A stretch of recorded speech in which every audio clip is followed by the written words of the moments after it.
मंगलम भगवान वीरो मंगलम गौतमो गणी मंगलम कुंद कंदार्यो जैन धर्मोस्तु मंगलम सर्वमंगल मांगल्यम सर्वकल्याणकारकम प्रधानं सर्वधर्माणां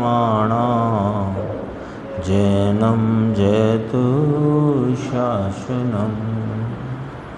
मैं नमो तीर्थनायक को, नमो ओंकार वाणी को, नमो उन कुंद प्रभु को जिन्होंने ओंकार धारण की।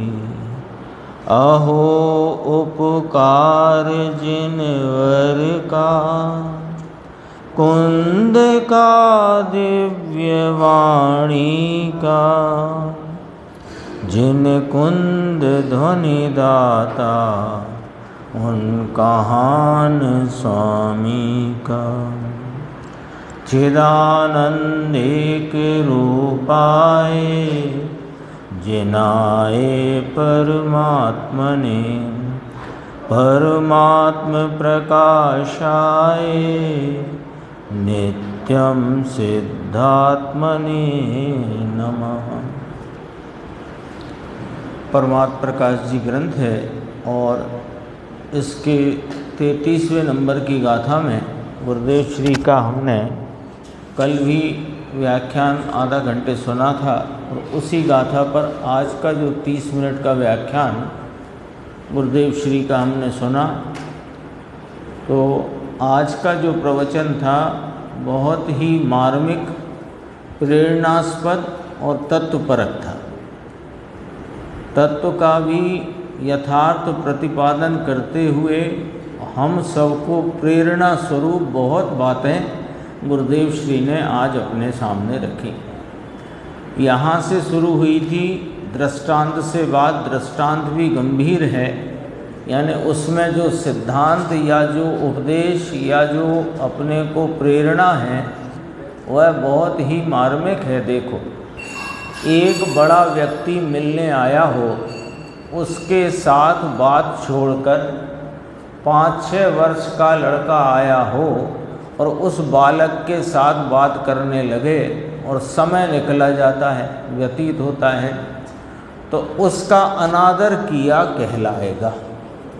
जो व्यक्ति आपसे मिलने आया वह प्रतिष्ठित है और वह व्यक्ति जिस कार्य हेतु वह जो जिम्मेदार है वो आया, उससे बात ना करके उसके साथ छोटे बच्चे से बात करने में समय निकाले तो क्या कहेंगे कि उसने उस प्रतिष्ठित व्यक्ति का अनादर किया है ना। लड़का आया, बापू ऐसा, परंतु वह जो मिलने आया है उसे तो देख, यहाँ समय जाता है तो वह उठकर चला जाएगा।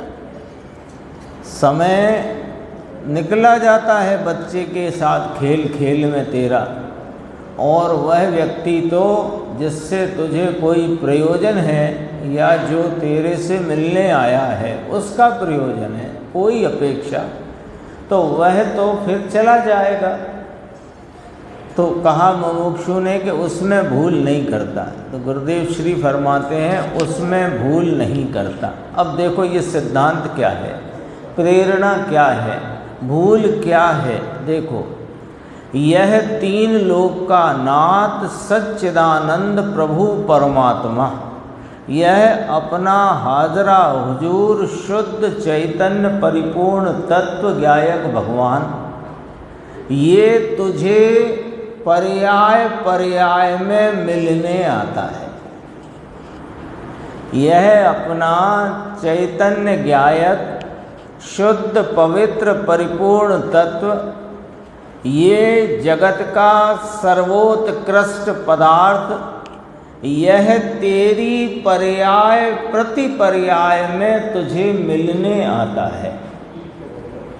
तो ये पर्याय में उससे भेंट करो।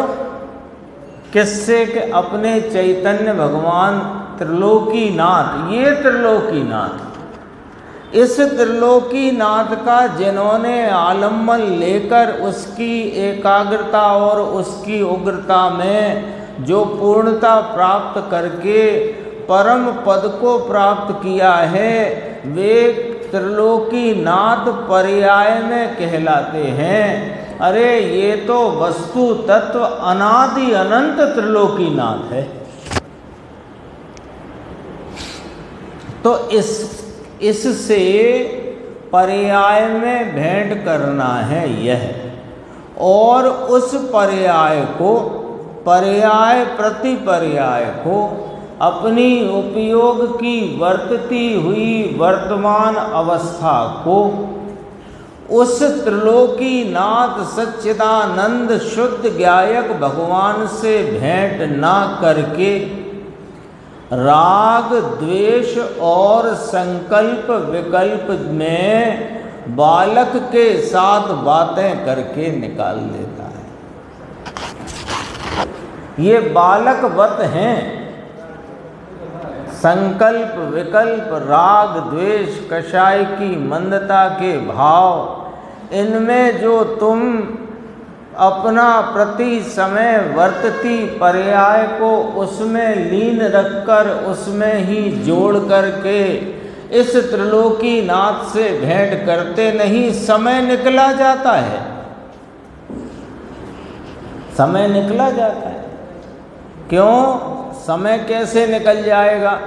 मैं तो अनादि अनंत हूँ। तो मान लो अनादि अनंत हो, लेकिन तुम तो एक समय की पर्याय में वर्तते हुए वह रागादि विकारी भावों की मित्रता में और उसमें मैं पना करके पड़े हो। समय निकल जाएगा। ये मनुष्य पर्याय जिसमें हमें यह सब योग उत्कृष्ट मिल गए हैं, ये निकल जाएंगे। और गुरुदेव श्री फरमाते हैं कि बंटोलिया में उड़ गया हुआ पत्ता कहाँ जाके गिरेगा मालूम नहीं पड़ता है। बंटोलिया समझ गए ना, वो गर्मियों में भंवर उठता है एकदम से, उसमें कभी कोई पत्ता आ जाए तो कहाँ जाके गिरेगा किसको मालूम। ये मनुष्य पर्याय गई तो फिर दोबारा कब मिलेगी कोई ठिकाना नहीं। और मिली तो यह आर्य देश मिलेगा कि नहीं, और आर्य देश मिला तो जैन कुल मिलेगा कि नहीं, और जैन कुल मिला तो उसमें यह जिनवाणी सुनने मिलेगी कि नहीं।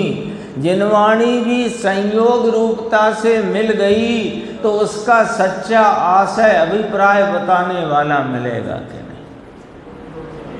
बहुत ही गंभीर बात है। बहुत आज का तो मुझे बहुत प्रेरणास्पद लगा। देखो स्थान स्थान पर नीचे ही इसी 366 नंबर के पेज में वो परमागम मंदिर बना ना उस समय, तो कहा ये 26 लाख का मंदिर बना, 26 लाख का हुआ, राम जी भाई ने किया है। हो तो ये धर्म कैसा इसमें? राम जी भाई की व्यवस्था में प्रमुखता में उस मंदिर का निर्माण हुआ, तो कहने में आता है कि राम जी भाई ने किया। लेकिन इसमें धर्म कैसा? लरे लाख करोड़ का हो तो भी वह तो पर वस्तु है।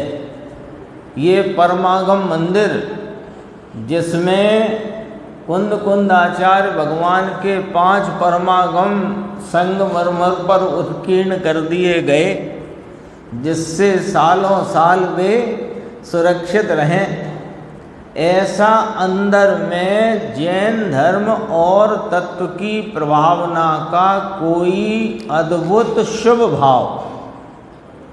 लेकिन ये धर्म कहाँ है? इसमें धर्म नहीं है। उसमें कदाचित भाव हो किसी का तो शुभ भाव है, पुण्य है, धर्म नहीं। और पुण्य क्या करता है सो कहते हैं, पुण्य संसार में प्रवेश कराता है, पुण्य संसार से छुड़ाता नहीं है। पुण्य की व्यवस्था ही ये है, पुण्य संसार में प्रवेश कराता है, ऐसा वह भाव है। देखो कितना उत्कृष्ट कहा अंकुर भाई कि इस भरत भूमि पर वर्तमान काल में कुंद आचार्य देव के 5 परमागम का संगमरमर पर उत्कीर्ण कर दिया गया, जिससे यह जिनवाणी बरसों बरस सुरक्षित रहे। ऐसा यह कषाय की मंदता का शुभ भाव ये धर्म नहीं है, ये पुण्य है। और पुण्य का क्या कार्य है, पुण्य का क्या फल है, पुण्य का क्या सिस्टम है कि वह तो संसार में प्रवेश कराता है। ये अपन को जो थोड़ा कषाय की मंदता का, दूसरे को की पीड़ा देखकर उसके प्रति दया का भाव, पूजा का, भक्ति का भाव, व्रत आदि का भाव, ये इससे भी जरा ये जो चर्चा आई ना 26 लाख का मंदिर बना, कितना भाव उत्कृष्ट, उत्कृष्ट पुण्य, लेकिन धर्म नहीं, संसार में प्रवेश कराने वाली चीज है ये। तो कहा अब देखना जरा मार्मिक, इस बिंदु पर जो मार्मिक चर्चा है वो देखना। वह तो साधन है साहब, पुण्य तो साधन है। तो गुरुदेव श्री ने क्या जवाब दिया, साधन नहीं वह बाधक है। ऐसी बातें हैं भाई। कल अपन ने उसको पढ़ा था बनारसी दास जी का, जहाँ जहाँ जो जो साधन है वहाँ वहाँ वह बाधक है। वही बात अब कही देखो, साधन नहीं वह बाधक है। ऐसी बातें हैं भाई। भगवान आत्मा ज्ञान स्वरूपी प्रभु पूर्ण, उसे राग से भिन्न करके और प्रज्ञा छेनी द्वारा जिसका अनुभव करना वह साधन है। पुण्य, दया, दान, पूजा, भक्ति, स्वाध्याय, चिंतन, विचार, मंथन कोई साधन नहीं। कल कहा था प्रमाण नए निक्षेप से वस्तु को जानना, ये भी बाधक भाव है। आया था ना कल इसी गाथा के संदर्भ से। अब देखो जरा पहली लाइन, भगवान आत्मा ज्ञान स्वरूपी प्रभु पूर्ण, ये वस्तु अपनी यानी मैं, और अभी कहाँ बरत रहा है कि परिणति में जो बहिर्मुखता वाले उपयोग की दशा के साथ परिणति में जो राग का विकारी भाव वर्तता है, प्रवर्तता है, उस राग में एकत्व करके वर्त रहा है। तो राग न्यारा है और तुम वीतराग स्वरूप अनादि अनंत ध्रुव तत्व न्यारे हो। ये न्यारा, ये अपना परमात्म तत्व न्यारा और परिणति में वर्तता राग न्यारा। तो इसे न्यारा कैसे करें, कैसे करें, है ना। देखो बहुत सरल सी बात है। आपको थाली में गेहूं और कंकड़ इकट्ठे आ गए हैं, तो गेहूं और कंकड़ कैसे अलग करोगे, कैसे अलग करोगे? उनकी लक्षण भिन्नता से ज्ञान करके, है ना। आप कहोगे हम तो हाथ से करेंगे, ऐसे ऐसे करके, ऐसे ही तो करते हैं ना। अरे ये करने को करना ना कहा, पहले ज्ञान में लिया कि नहीं लिया। लक्षण भिन्नता ख्याल में ली और उस भिन्नता से उन दोनों को अलग अलग देखा, अलग अलग देखा, अलग अलग जाना, तो वे न्यारे हो गए, रहे थाली में। ऐसे यह परमात्म तत्व और परिणति में वर्तता राग दोनों न्यारे न्यारे हैं, भिन्न भिन्न हैं, तो उनकी भिन्नता का अपने ज्ञान में सम्यक बोध होना, इसका नाम प्रज्ञा छेनी और इसका नाम साधन है। एक ही साधन है तीन काल तीन लोक में। एक होय तरण काल मां परमारथनो पंथ। देखो अब जरा ध्यान से सुनना, कुछ बातें कठिन लगेंगी, मतलब गुरुदेव ने ही कहा है कठिन है, मैं तो क्यों कहूँगा। प्रज्ञा छेनी द्वारा जिसका अनुभव करना वह साधन है, बाकी साधन फाधन अंक बिना का शून्य है ना। जितने साधन तुम मानकर बैठे हो, अथवा जो साधक जीव हैं जिन्होंने प्रज्ञा छेनी से अपने चैतन्य तत्व को राग आदि से न्यारा अनुभव किया है, उनके शेष राग की दशा को उपचार से साधन कहा, तो वो साधन फाधन अंक बिना का शून्य है। दुनिया माने और मनाए, मनुष्य देह चला जाएगा इसका, और ढोर नाम त्रियंच में जाकर भटकेगा। देखो इसी के नीचे फिर कहा कीड़ा कौआ कुत्ता बापू, नीचे देखो जगत की प्रवाह वृत्तियां जो सब हैं उनसे भगवान भिन्न हैं। अभी जगत में धर्म के नाम पर क्या प्रवाह में चल रहा है, ये ही सब है ना। भगवान का अभिषेक करो, भगवान की पूजा करो, दया का भाव रखो, दूसरे प्राणियों का भला करो, भूखे को आहार, प्यासे को पानी, रोगी को औषधि आदि इत्यादि कार्य करो, ये धर्म है। फिर ये धर्म नहीं, ये संसार में प्रवेश कराने का भाव है। अब लोगों, गुरुदेव कहते हैं ये कहना कठिन पड़े और लोगों को सुनना कठिन पड़े। देखो खरी बात कही, यहाँ तो दया दान व्रत तप भक्ति पूजा दान सेवा का भाव जो है वह भी राग है और विकार है, वह आत्मा नहीं, और उससे आत्मा को कुछ लाभ नहीं परंतु नुकसान है। यहाँ तक तो समझ में आती है बात कि चलो लाभ नहीं, लेकिन आप तो फरमाते हो कि इसमें नुकसान है। नुकसान क्या है इसमें, नुकसान क्या है निर्देश भाई?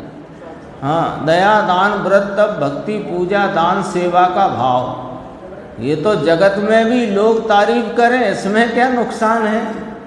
कि भाई यही तो नुकसान है। जगत में लोग इसकी वाहवाही करें, पीठ ठोकें, शाबाशी दें, तारीफ करें, और ये उसी में रचपच जाता है और इस भगवान से भूल जाता है, बालक से बातें करके समय निकाल देता है। नुकसान है। पंडित जी कठिन बातें बापू बाहर में रखना ये कठिन पड़ता है। सत्य तो ऐसा है बापू, लोग बाहर से मनाएंगे, मनाएंगे माने तुम इन कार्यों में जितनी दिलचस्पी और समर्पण भाव से प्रवृत्ति करोगे, लोग तुम्हें और सेवासी देंगे, लोग तुम्हें और कहेंगे अरे वाह साहब वाह, धर्मात्मा हो तो ऐसा, इनका तो कहना ही क्या है। सुबह तो अखबार वाला बाद में आता है, ये तो नहा धो करके निकल जाते हैं, इनका तो कहना क्या, आदि इत्यादि इतनी बातें करेंगे और तेरा सत्यानाश करेंगे।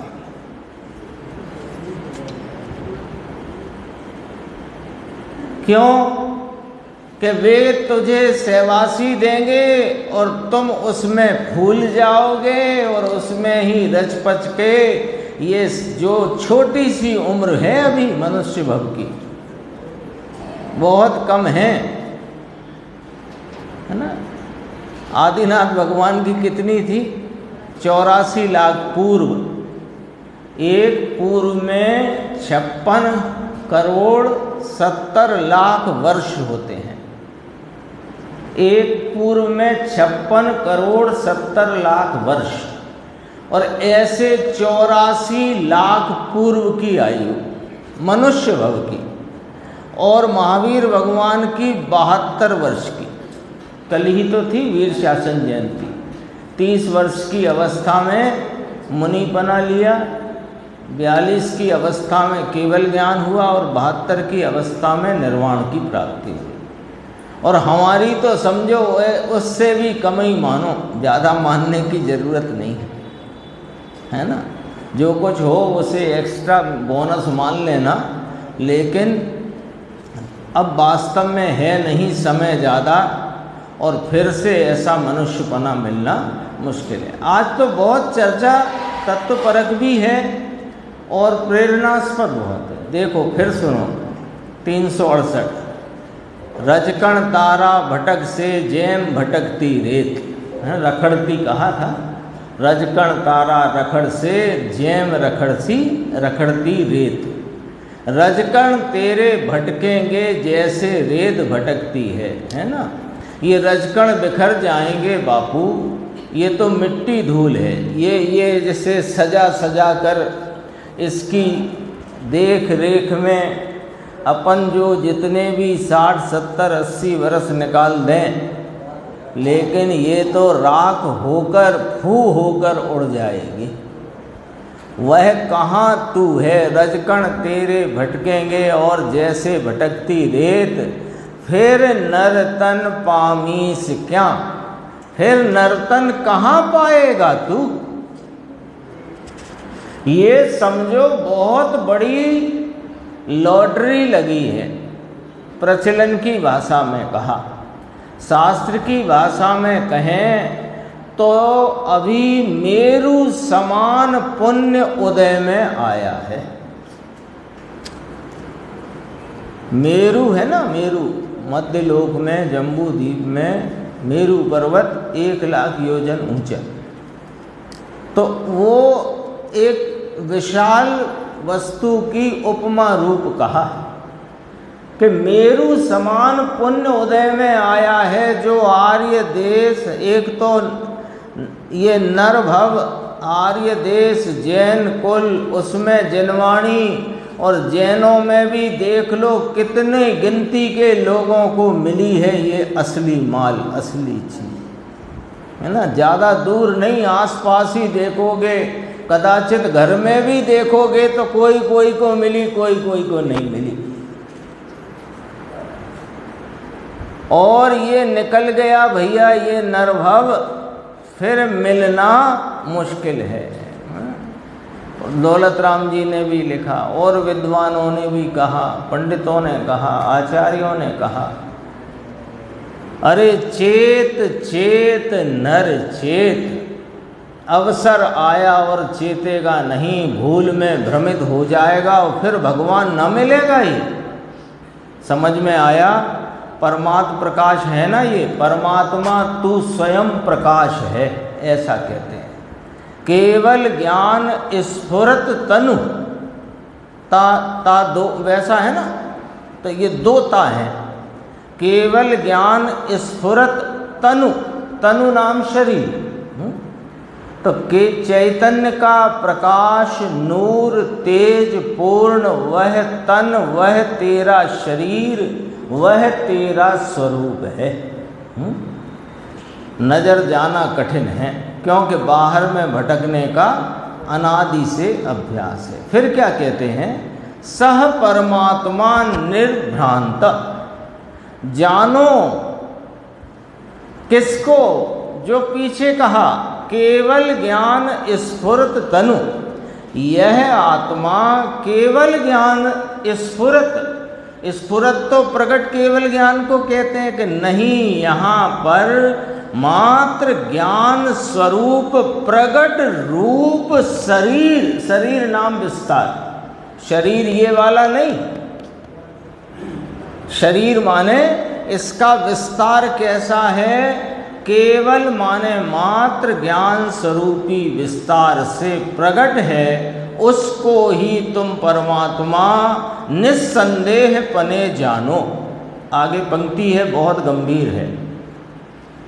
वर्तमान ज्ञान में यह परमात्मा पूर्ण है, ऐसा निस्संदेह जानो। कैसे जाने? वर्तमान ज्ञान की अवस्था तो अधूरी है, वर्तमान ज्ञान तो अभी अपूर्णपने प्रकट वर्तता है, इसमें पूर्ण कैसे जान ले? पॉइंट आया ख्याल में? आपने कहा वर्तमान ज्ञान में यह परमात्मा पूर्ण है, ऐसा निस्संदेह जानो। तो साहेब यह वर्तमान ज्ञान तो अभी अधूरा है, अपूर्ण है, हीना है, इसमें पूर्ण कैसे जाने कि ये जो वर्तमान ज्ञान अधूरा प्रगट जो अभी वर्तता हुआ हीन ज्ञान है, अल्प ज्ञान है, वो अल्प ज्ञान में नहीं हूँ, ऐसे उस ज्ञान पर्याय को गौण करके उस पर्याय में ज्ञान स्वरूप, केवल ज्ञान स्वरूप यह जो ज्ञायक भगवान विराजता प्रवर्तमान है, उसको तुम निस्संदेह परमात्मा जानो। ले अंकुर भाई, अब कहीं जाना नहीं, आना नहीं, सारा काम यहीं का यहीं, कहीं नहीं जाना। वर्तमान पर्याय जो वर्धती हुई अवस्था है, उस अवस्था में अवस्था भाव को देखना छोड़ दे तो वहाँ यह ज्ञायक भगवान अपने परिपूर्ण स्वरूप से विद्यमान प्रवर्तमान है। तो वही परमात्मा है, ऐसा जान, है ना। सह परमात्मा निर्भ्रांत, निस्संदेह यही परमात्मा है, ऐसा जान। ऐसा भारी कठिन परंतु इसका दूसरा कोई साधन होगा कि नहीं साहब? ये गौण करना, मुख्य करना थोड़ा मुश्किल पड़ रहा है। और कोई साधन होगा क्या? यही साधन है, दूसरा साधन नहीं है। सुनो ना, ऐसा कहा। साधन नाम का आत्मा में गुण है, करण नाम की शक्ति है कि नहीं आत्मा में? तो करण नाम का गुण है, शक्ति है, साधन नाम की आत्मा में एक शक्ति अनादि अनंत है। ऐसे भगवान को पकड़ने से, पकड़ने का अर्थ है कि यही मैं हूँ ऐसा जानना, पकड़ने का अर्थ है। ऐसे भगवान को पकड़ने से वह साधन गुण ही परिणति में साधन रूप होता है, दूसरा साधन फाधन नहीं है। राग की मंदता और कषाय की मंदता और शुभ भाव वह कोई साधन फाधन नहीं है। तो एक ही साधन बचा। बोलो राकेश भाई, एक साधन बचा। और वो साधन भी कैसा कि जिसके लिए कहीं जाना नहीं। अरे शास्त्र की तरफ भी नहीं जाना, ये समझ लिया ना पॉइंट। ज्ञानी की देशना उपदेश से जब यह पता लग गया कि यह अपना त्रिकाली ज्ञायक भगवान यह पर्याय प्रति पर्याय में अनुभव में आ ही रहा है। आ गया ना 16-17 गाथा, 17वें नंबर की गाथा, 17-18 है तो 17वें नंबर की गाथा 17-18 एक साथ है। अनुभूति स्वरूप भगवान आत्मा आवाल गोपाल सबको अनुभव में आ ही रहा है। वहाँ तो घोषणा कर दी, तो फिर दिख क्यों नहीं रहा कि तेरा लक्ष्य वहाँ नहीं है? तो लक्ष्य कहाँ है? कि पर्याय पे है। तो फिर क्या करना कि पर्याय से लक्ष्य छोड़ देना। तो वो हाजरा हुजूर वर्तमान में प्रवर्तमान विद्यमान भाव तेरे को दृष्टि गोचर होते ही स्वरूप संचेतन रूप आस्वादन रूप पर्याय में प्रकट हो जाएगा। और कोई साधन फाधन नहीं है। और भी चर्चा है, बड़ी गंभीर गंभीर बात है। देखो ये देखना, इसमें कुछ संशय ना समझना। किसमें? कि यह परिपूर्ण ज्ञान स्वरूप ज्ञायक भगवान बेहद ज्ञान का यह भंडार आत्मा पर्याय प्रतिपर्याय में अपने पूर्ण स्वरूप से प्रवर्तमान विद्यमान है, वही परमात्मा है, इसमें संशय न रखना। देखो, देह देवालय में भगवान पूर्णानंद पूर्ण ज्ञान से विराजता है। ये तो उसकी पर्याय में यानी हालत में अपूर्णता है, वस्तु में नहीं। जब ये निगोद में रहा तब इसके ज्ञान की इतनी अल्प दशा रही कि अक्षर के अनंतवें भाग उघाड़ रूप दशा रही, तो भी वहाँ भी उस पर्याय में भी यह अपनी परिपूर्णता से विद्यमान प्रवर्तमान था। निस्संदेह जानो। योगेंद्र देव की गाथाएं हैं, बहुत मार्मिक और बहुत सरस गाथाएं हैं। वस्तु में अपूर्णता है नहीं, वस्तु तो पूर्ण है। उस पूर्णानंद के नाथ को पर्याय में निस्संदेह यह परमात्मा है, ऐसा तू जान।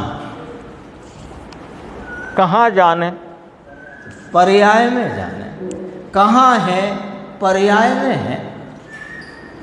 आप तो कहते हो पर्याय एक समय की पर्याय से भिन्न है, कि हाँ, हर पर्याय में ये पर्याय भाव से भिन्न भाव से रहा हुआ,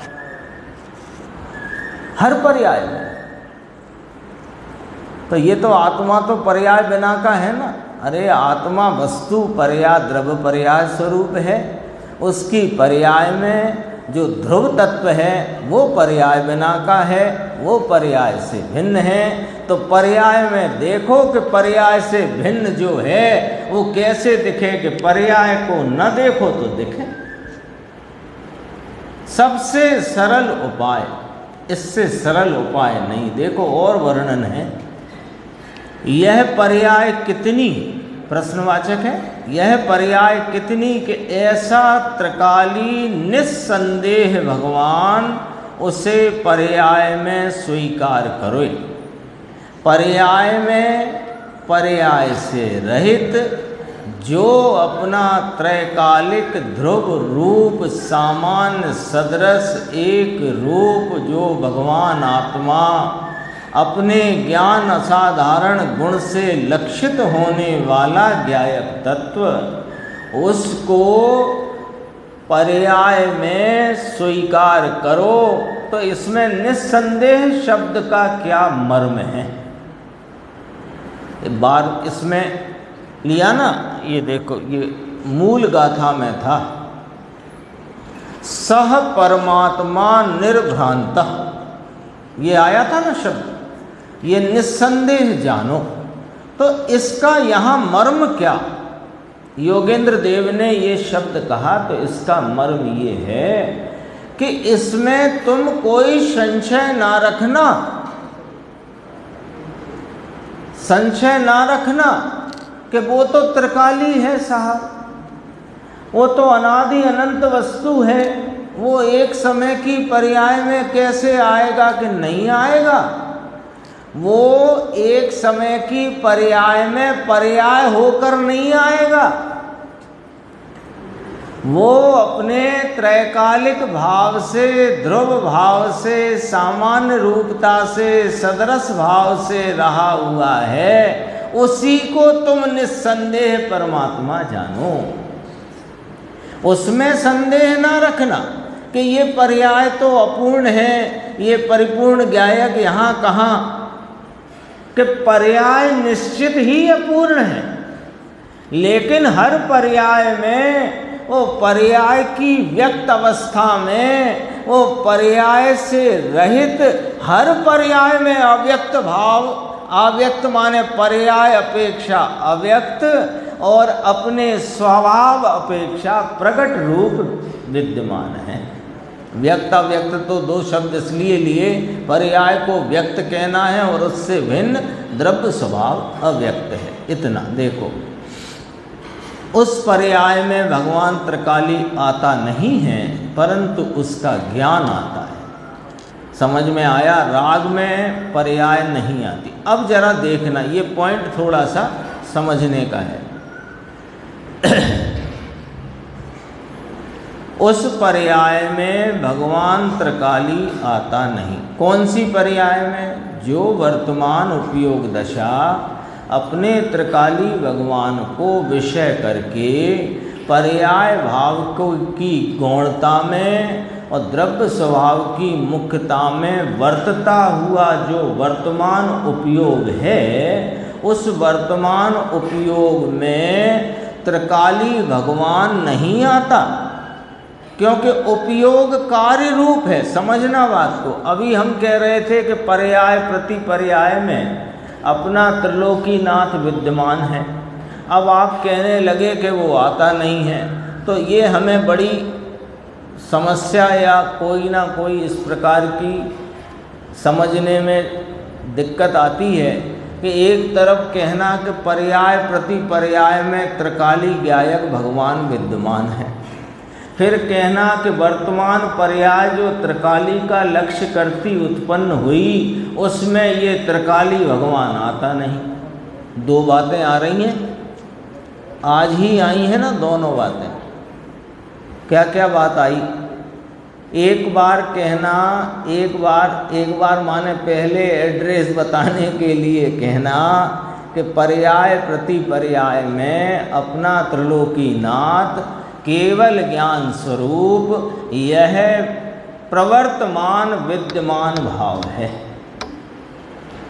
और जब पर्याय ने पर्याय पने को गौण करके उस त्रिकाली ज्ञायक भगवान को लक्ष्य में लिया, तो उस उपयोग की दशा में वह त्रिकाली ज्ञायक भगवान आया नहीं, उसका ज्ञान आया, उसके अनंत गुणों की निर्मलता का वेदन आया। तो ये दो बातें आई। तो देखो इसमें मतलब क्या है कि जो पर्याय प्रति पर्याय में अपना त्रिलोकीनाथ केवल ज्ञान स्वरूप शुद्ध ज्ञायक पूर्ण भगवान यह विद्यमान है, वह सामान्य पने सदरस पने एक रूपता के भाव से पर भर पर्याय में विद्यमान है। और पर्याय विद भावों में प्रवर्तित भिन्न भिन्न भावों में प्रवर्तित कार्य रूप भाव है, और ये सामान्य स्वरूप कारण रूप भाव है। हर पर्याय में यह सामान्य पने तो विद्यमान है। तो जब वर्तमान उपयोग ने उस विशेष भाव का पर्याय भाव का लक्ष्य छोड़कर, यानी उसकी गौणता में इस त्रिकाली ज्ञायक को मुख्य किया, तो यह ज्ञायक भगवान उस पर्याय में आया नहीं। किस पर्याय में? कि कार्य रूप भाव होकर नहीं आया। आई बात समझ में? सामान्य पने जो रहा है वो सामान्य पने ही रहा है। तुम इसे देखो तब भी सामान्य, न देखो तब भी सामान्य। तुमने जब तक नहीं देखा था तो तुम्हें दिखाया कि देखो यह सामान्य सदरस एक रूप भगवान पर्याय प्रति पर्याय में विद्यमान हाजरा हुजूर है। फिर जब इसको देखा तो क्या यह अपना सामान्यपना छोड़कर वर्तमान उपयोग की स्वरूप संचेतन की दशा में आ गया क्या? कि नई दशा में आ ही नहीं सकता। क्यों नहीं आ सकता? क्योंकि यह दशा कार्य रूप विशेष भाव है और यह चैतन्य त्रिकालीनाथ सामान्य भाव है। तो ये सामान्य विशेष में आता नहीं, लेकिन इस सामान्य के अनंत गुण विशेषों की प्रगट निर्मल पर्याय का वेदन वह कार्य रूप विशेष में आ गया। ये कहा यहाँ तक बात आई। अब देखो, अब जरा देखना, अस्थि करी यहाँ पर कि जिस वर्तमान उपयोग ने अपने ज्ञायक को लक्ष्य में लिया, उसके अनंत गुणों की निर्मल प्रगटता व्यक्तता का भाव वेदन में आया। एक याद रख लेना, इतना आगे बढ़ते हैं। राग में पर्याय नहीं आती, द्रव्य गुण नहीं आते। लिखो, ये क्या कहना है?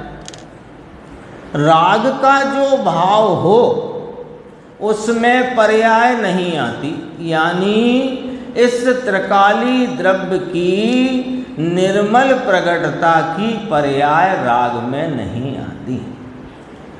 इसकी भगवान ज्ञायक की निर्मल प्रगटता का मुख्य नेता अतीन्द्रिय आनंद है, सुख है, तो वो सुख की पर्याय राग में नहीं आती।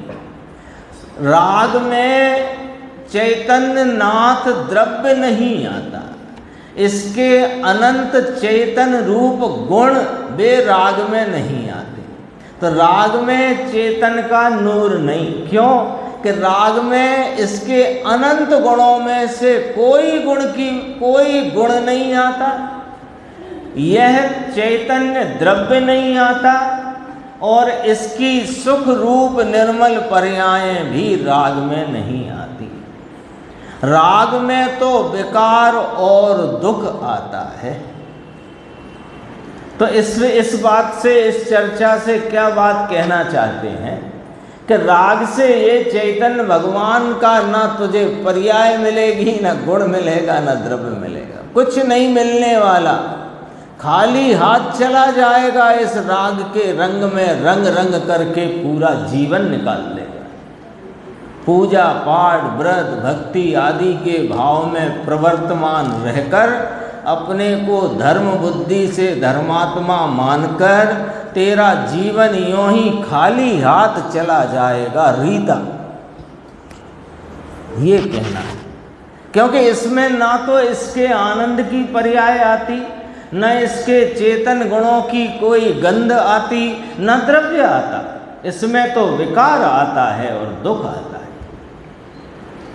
ऐसा जो पूर्ण स्वरूप पूर्णमिदं अनंत शक्ति का संग्रह स्वरूप भगवान परमात्म स्वरूप परम आत्मा अर्थात परम स्वरूप वह निस्संदेह भगवान आत्मा है, ऐसा तू पर्याय में जान, वर्तमान दशा में उसे जाने। ये बात आई। देखो थोड़ी सी और ले लेते हैं। सत्यवाद की बातें घट गई और असत्य का प्रचार बहुत हो गया। इससे सत्य को सुनना भी मुश्किल पड़ता है। ऐसा लगे कि ये क्या कहते हैं, अजीब अजीब सी बातें। द्रव्य भिन्न पर्याय भिन्न, फिर द्रव्य से परे हर पर्याय में द्रव्य है, पर्याय में द्रव्य आता नहीं, आदि इत्यादि। ये तो सब मिटाते हैं। बस किसी का कुछ ऐसा वहाँ चलता है ना, लोग कहते हैं ये, वो एक ने तो लिख भी दिया था कि सोनगढ़ का साहित्य तो जगत को डुबो देगा। ये तो सब मिटाते हैं, बस किसी का कुछ करना नहीं। अरे बापू शरीर में रोग आए, अब देखना बहुत उदाहरण बहुत गंभीर है और बस इसीलिए लिया, समय तो हो गया था फिर भी देखो, शरीर में रोग आए तो क्या मिटा सकते हो? प्रश्नवाचक। प्रिय में प्रिय पत्नी स्त्री कहलाती है, लोग तो अर्धांगना कहते हैं ना उसे। रोग से पीड़ित हो पत्नी तो इसका भाव नहीं होएगा क्या रोग मिटाने का? पत्नी को कोई प्रकार की पीड़ा हो तो इसको भाव नहीं होगा क्या मिटाने का? इसको बचाने का भाव नहीं है क्या? फिर भी मर जाती है तो इसका भाव वहाँ काम नहीं करता। वह भाव दूसरे को बचाने का काम करता होगा क्या? समझ में आया?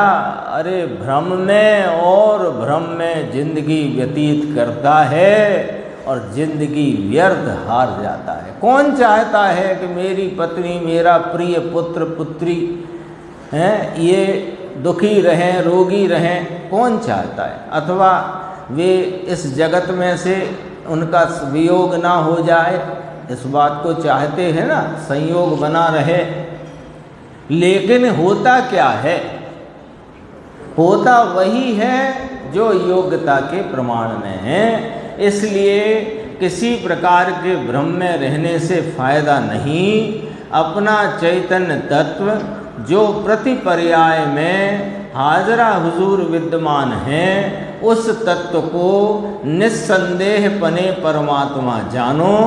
ये यहाँ पर अपने सामने आचार्य भगवान योगेंद्र देव ने और गुरुदेव श्री के व्याख्यान में यही उपदेश आया है और उसकी अपनी चर्चा चलती थी। 532 नंबर का प्रश्न है। मैं गुजराती में से इसे पढ़ रहा हूँ क्योंकि हिंदी में जो अनुवाद आया है उसमें मुझे थोड़ी सी त्रुटि सी लगी आगे पीछे लाइनों की, तो अपन गुजराती से पढ़ लें। पर जीवों का जीवन अथवा के मरण उनके कारण से होता है। यही अपन ने अभी परमात्म प्रकाश के प्रवचन में से पढ़ी थी बात। पर जीवों का जीवन या कि मरण उनके कारण से होता है। मैं उनका कुछ नहीं कर सकता, मैं तो मात्र जानने वाला हूँ। ऐसी श्रद्धा रखोगे तो जीव के परिणाम निष्ठुर नहीं हो जाएंगे? प्रश्न है।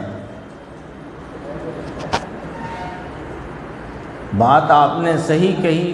समय सार आदि ग्रंथों में, अनेक ग्रंथों में आचार्य भगवंतों ने भी यही कहा, आयु तू हर सकता नहीं, आयु तू दे सकता नहीं, आई है ना गाथाएं। तो जब पर जीवों का जीवन या कि मरण उनके कारण से होता है, मैं उनका कुछ कर नहीं सकता हूँ, मैं तो मात्र जानने वाला हूँ। यही तो सिद्धांत है। लेकिन साहिब ऐसी श्रद्धा रख के बैठ जाएं तो फिर जीव के परिणाम निष्ठुर नहीं हो जाएंगे? ऐसा प्रश्न किया। निष्ठुर समझते हो? हैं? कठोर परिणाम, निष्ठुर परिणाम, कठोर परिणाम। उत्तर देखो, बहुत उत्तर लॉजिक से है, अच्छे से सुनना। अरे भाई, वस्तु स्वभाव जैसा है वैसा उसकी श्रद्धा करने का फल तो वीतरागता है। वस्तु स्वभाव तो उसने प्रश्न में ही प्रस्तुत किया, प्रश्नकार ने, कि पर जीवों का जीवन या मरण उनके कारण से होता है, मैं उनका कुछ कर नहीं सकता, मैं तो मात्र जानने वाला हूँ। यह वस्तु का स्वभाव और जगत के व्यवस्था की इसी प्रकार रीति है। तो इसकी श्रद्धा करने का फल तो वीतरागता है। चैतन्य स्वभाव की श्रद्धा पूर्वक जो दयादि के परिणाम छोड़कर मात्र ज्ञाता रहेगा तो वीतराग हो जाएगा। देखो, अब एक लाइन समझना इसकी गंभीर है। पहले तो ये कहा वस्तु स्वभाव जैसा है वैसी उसकी श्रद्धा करोगे तो उसका फल तो वीतरागता आएगा, परम साध्य अवस्था की प्राप्ति होगी, सिद्धत्व की प्राप्ति होगी। अब देखो, जिसने वस्तु स्वभाव की श्रद्धा करी है, अर्थात जिसने अपने चैतन्य स्वभाव को स्वस्वरूप और अन्य पदार्थों को पर रूप श्रद्धा में ले लिया है, वो यदि दयादि के परिणाम छोड़कर मात्र ज्ञाता रहेगा तो क्या बन जाएगा? वीतराग हो जाएगा, सिद्धपने को प्राप्त होगा। तुम निष्ठुर कह रहे हो, है ना? अब ये ठीक है साहब, सब अपने अपने कारण जीते मरते हैं, मैं किसी को मार सकता नहीं, बचा सकता नहीं, लेकिन ऐसी श्रद्धा रख करके यदि बैठे रहे और दया का भाव भी यदि न हुआ तो फिर निष्ठुर नहीं हो जाएगा, कठोर दुष्ट। तो कहा कि चैतन्य स्वभाव की श्रद्धा पूर्वक यदि तुम दया दान व्रत पूजादि के भाव छोड़ दोगे तो उसका फल तो बहुत मधुर आने वाला है। बोलो, एंगल तो समझो। हम क्यों डरते हैं दया दान व्रत आदि के भाव छोड़ने में? क्योंकि तुम्हारे पास वो माल ही नहीं है। तो फिर तुम्हें मालूम ही है कि दया दान छोड़ेंगे तो विषय भोग काम वासना में जाएंगे।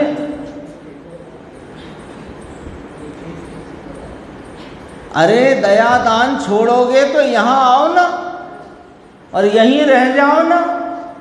और यहां रह जाने का फल क्या मिलने वाला है ऋषभ? वितरागता आएगी, सिद्धत्व की प्राप्ति होगी, साधी अनंत काल का सुख मिलेगा।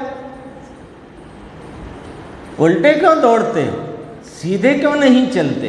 अभी बहुत बातें हैं इसमें, देखो। फिर अज्ञानी भले उसको निष्ठुर कहें,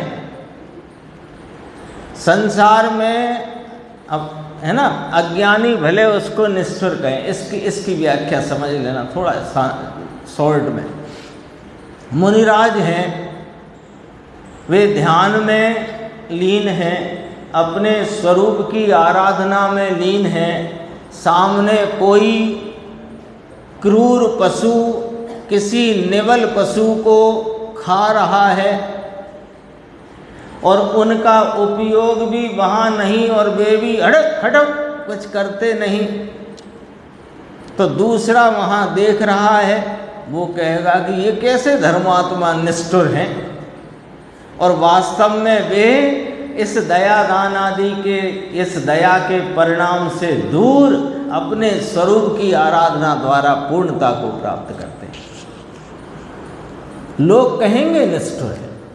अब अगली बात, संसार में भी इकलौता किसी का 20 वर्ष का पुत्र मर जाए तो कोई बाप उसके साथ नहीं मर जाता, तो उसे निष्ठुर कहोगे?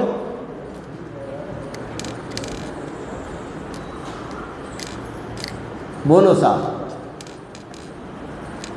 ये गुरुदेव श्री की एक एक बात बहुत ही मार्मिक है, बहुत गंभीर है, बहुत न्यायपूर्ण है। देखो, इकलौता बालक 20 साल का पुत्र मर गया तो कोई उसका बाप साथ में नहीं मर जाता, तो उसे क्यों निष्ठुरता नहीं कह रहे तुम? बड़ा निष्ठुर बाप है, इकलौता लड़का मर गया और खुद जिंदा बैठा है, कोई कहता है ऐसा? उसे निष्ठुर क्यों नहीं कहते?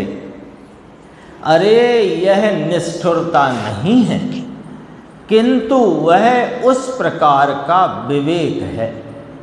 ये विवेक है। 20 साल का बालक कोई घटना दुर्घटना में किसी कारण से यदि मृत्यु को प्राप्त हो जाए तो बाप मर नहीं जाता है, ये विवेक रखता है। ये निष्ठुरता नहीं कहलाती, विवेक है ये। और देखो,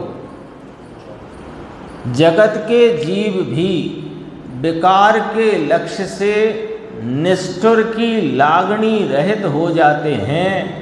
घर में 20 बरस की जुबान बाई विधवा हो गई हो और 60 बरस का वृद्ध विषय में लीन हो रहा हो, देखो तो सही उसके परिणाम कितने निष्ठुर हैं। ऐसा कोई कहता है क्या?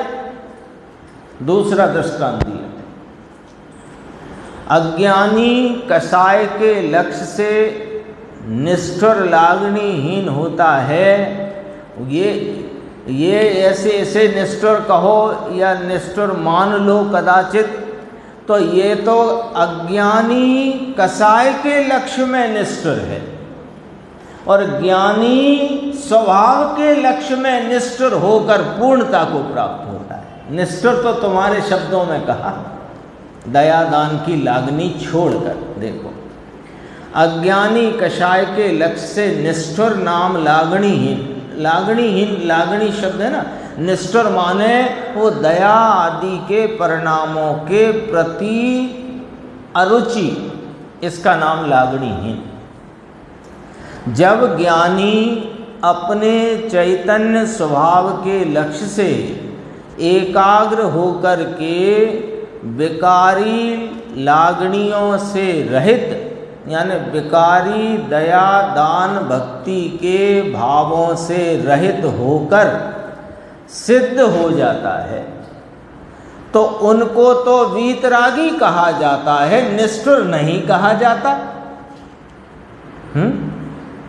जो जीव विकारी लागणी करते हैं, अब देखो, अब और गंभीर है बात। जो जीव स्वयं के भान बना के अपने स्वरूप की आराधना जिनकी परिणति में प्रारंभ हुई ही नहीं, जो अपने स्वरूप को जानते पहचानते ही नहीं, वे जीव दया आदि के भाव करते हैं, दान आदि के भाव करते हैं, वे पर के लिए नहीं करते,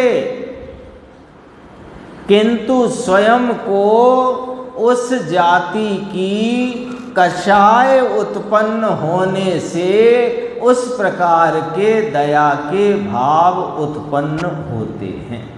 गंभीर है ये लाइन, जरा समझना। अपन दया के भाव को कषाय समझे पहले, तो तब ये लाइन समझ में आएगी। पहले तो ये जो दया का भाव है, जो दान का भाव है, जो भक्ति का भाव है, ये कषाय भाव है। पहले ये स्वीकार करोगे तब ये पंक्ति समझ में आएगी। ये लकीर इस लाइन में क्या कहना है टीटू भाई। अभी अपन तो हिंसा को कषाय मानते हैं, दया को कषाय मानते ही नहीं। बोलो, अब किसी जीव को, किसी जीव की पीड़ा का ज्ञान होने से, अब उसकी पीड़ा वेदन तो कर नहीं सकता, उसकी पीड़ा संबंधी जानना इसको होता है। तो पीड़ा का ज्ञान होने से आदि इत्यादि उन विषयों को जानने से इसकी परिणति में जो उनके प्रति दया का, उसके रोग आदि को, भूख को, प्यास को आदि किसी प्रकार की प्रतिकूलता को हटाने का जो भाव इसके चित्त में उत्पन्न होता है, जिसे हम दया का भाव कहते हैं, सो यहाँ यह विचार करना कि क्या वह दया का भाव उसको पर के कारण से हुआ है कि अपनी परिणति में उस जाति की कषाय उत्पन्न होने से हुआ है। ये तो भैया धर्म कांटा है, तोलेगी बात हर चीज। तोलो जरा उसको, है ना। बाहर जाओगे, अभी आप मान लो कोई मोटरसाइकिल वाला किसी कुत्ते के ऊपर से गाड़ी घसीट ले गया, कुछ कर गया, वो चिल्ला रहा है, तो आपको दया का भाव आया, तो उसके कुत्ते की वैसी हालत देख के आया, तो हालत देख के आया है, लेकिन उसके कारण से आया कि अपनी कसाई के कारण से आया। समझो बात। अपने को उस जाति की कसाय होने से उस प्रकार की लागणी माने ऐसा दया दान आदि का परिणाम उत्पन्न होता है।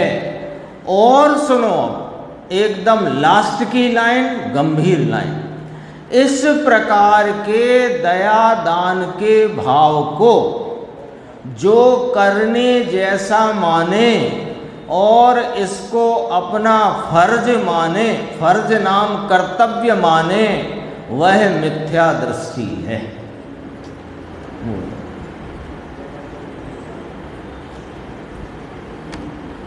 समझ में आना भी कठिन हो जाए, सुनना तो कठिन है। आई बात समझ में? निर्देश भाई क्या बात कहते हैं? ये इतना तो भाव आना चाहिए, इतनी तो रहना चाहिए। अरे रहना चाहिए, कसाय रहना चाहिए। कसाय रखना हमारा कर्तव्य है। कसाय रखना जिसने कर्तव्य माना है वो मिथ्या दृष्टि है। अरे ये कसाय के भाव आते हैं, यह भाव मैं नहीं हूँ, मेरे नहीं है, मैं इन भावों से न्यारा अकषाय स्वरूप वीतरागी तत्व ज्ञान दर्शन आदि अनंत गुणों का बेहद अमाप भावों का पुंज स्वरूप भगवान हूँ, यह मैं हूँ ऐसी प्रतीति होना चाहिए, ये कर्तव्य है। तो वे रागादि भाव तो आते हैं ना, तो वे भाव आते हैं, वे तुम नहीं हो इस बात की प्रतीति करो। ये भाव होना चाहिए के चक्कर में तुम अपने भगवान को भूलकर ये भाव होना चाहिए माने ये भाव मैं हूँ, ऐसी मिथ्या प्रतीति में पड़े हुए इस संसार का ही बड़ा रहे हो और कुछ भी इसका लाभ मिल नहीं रहा। शेष चर्चा आगे की बात।